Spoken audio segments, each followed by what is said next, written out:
Mike Leahy, president of the Long Island chapter of the United States Lighthouse Society. I'm here with our friend Jay Schneiderman, a legislator from Suffolk County. Jay has been very helpful to us in the restoration of the Cedar Island Lighthouse. We wouldn't be here today without Jay, so we really want to thank him and show him our appreciation. Jay, thank you very much. Great job. Michael, thank you. Let's get that mic a little closer so you can record it. I wouldn't be here without you. So really, we needed somebody like you who could take this on. This is a really important historic building, as you know, and it had just fallen into disrepair. The years had gotten the best of it. And until you came along and some of the friends you've brought here, it would just continue to crumble and deteriorate. So thank you on behalf of Suffolk County. We need you as much as you need us. Well, it's a labor of love for us. Thank you very much. So now, so can you tell us a little bit about what's going on here today? Because I know behind us is the lantern. Is that what the piece is called? Right. This is the lantern from the Cedar Island Lighthouse. We took the lantern off the lighthouse back in 2013. Last summer, we restored it at the Sag Harbor Yacht Yard. And today, we're putting on the new ball and new chimney, which are the last of the parts. We're planning to put this back up onto the lighthouse probably in the spring of next year. If not the fall of this year, we will see. So Michael, in taking on an endeavor like this is a big task. So you don't go to like a historic lantern parts store or anything, right? So you say, okay, we need these pieces. So tell me how you ended up getting or fabricating these pieces for the lantern. Well, thank God for the internet, because you go online and you look for foundries, and we found a foundry, the OK Foundry in Richmond, Virginia. We had several bids. They gave us the best price, and they made these parts and they shipped them to us, and here they are. Able to work from photographs or old drawings? How'd you know what it looked like originally? We sent the old ball and chimney to them, and they had to make a casting of the old ones so they could exactly match the new ones, and they make that out of wood, and that's very labor intensive, and that's why it adds to the cost. Right. Bob Coco has very generously, come in here, Bob. Bob Coco has very generously been helping us all through this process, and here he is with his equipment and his helpers, and he's going to use his equipment, and we're going to lift this up. So that's what we're going to do. The old ball and chimney, by the way, we donated to the museum, and it's sitting inside right now. Michael, in terms of design, maybe we could come over here and look at this. So we have two sections. This is the stack. That's the chimney. The chimney. And this is the ball on top. So when you say chimney, that implies that there's smoke coming out of it. So talk a little bit about that. Well, originally, the light was fueled by whale oil when this was built in 1868, and then it went to kerosene it was kerosene actually right up until the end in 1934. So there was a lot of heat generated. So that's why a lighthouse always needs a chimney, and the hot air comes up through here, goes into that ball. And Bob, if you can see down in the ball there are holes all around the bottom of the ball, so the air comes up and then the hot air goes out that ball, and large birds and other things can't get inside. That's the design. Imagine it would get pretty hot up there too for the birds with that heat, but not anymore. So now we're not using kerosene or whale oil. So is there going to be a light inside the lantern, and how will it be illuminated? Well, the Coast Guard maintains the aid to navigation about 100 feet from the lighthouse, and I think that was going to remain. We will not become a private aid to navigation. What we may do is we may have a replica 6th order Fresno light made for us, and we'll put that up in the lantern. Even though it will not be functional, it will show people when it's when we open it as a bed and breakfast, people can go up into the lantern and see the kind of light that was there when it was an active lighthouse. So looking at this stack in the ball here, and not only is it very heavy, but there seems to be some kind of surface on it, I imagine to keep the rust from coming back. Tell us about how it's coated.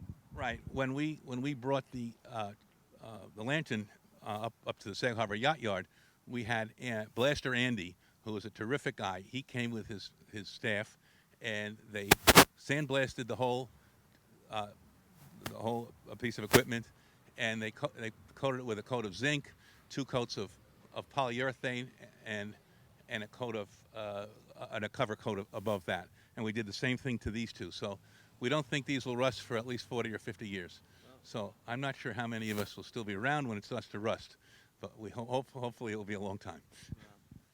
And so, and what's the plan for the public? This is eventually this will go on top of the lantern, this will go on top of the chimney, and then the whole thing is gonna eventually move to the actual lighthouse. And then do you have plans so that the public can actually come and see it? Well, until we open this, until we finish the restoration and the interior of the restoration, the lighthouse is really not open to the public. So that's the benefit that we're bringing here, that the lighthouse will be open to the public, and once we open, they can come in and get up to the lantern, and they can feel what it's like to be a 19th century lighthouse keeper here in Sag Harbor, and that's our objective.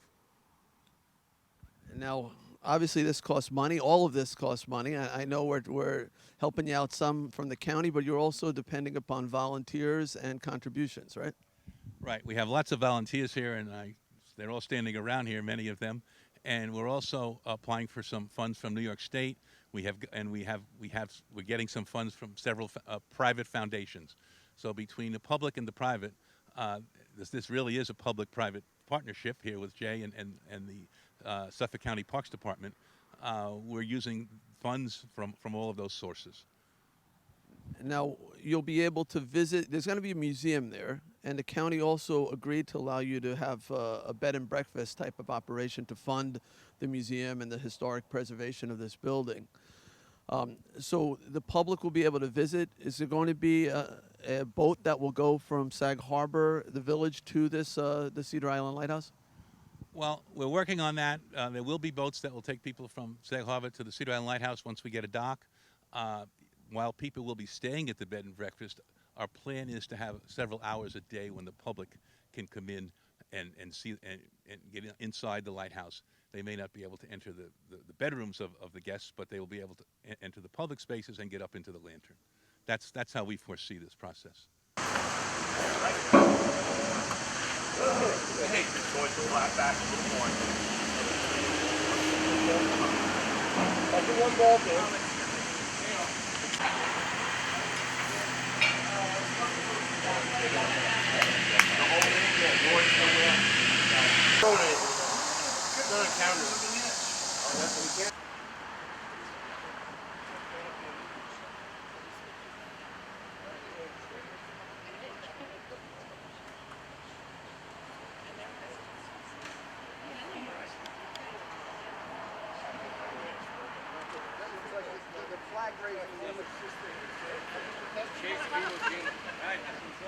Here it goes.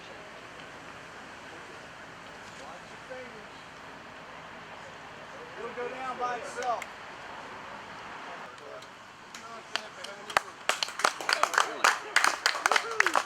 This is Mike Leahy again. We are finished. I'm sure you can see behind me the lantern with the ball and chimney on top, and we're looking forward to that ball and chimney and this lantern being on top of the Cedar Island Lighthouse for the next 145 years. So thank you very much, and we look forward to your support and help.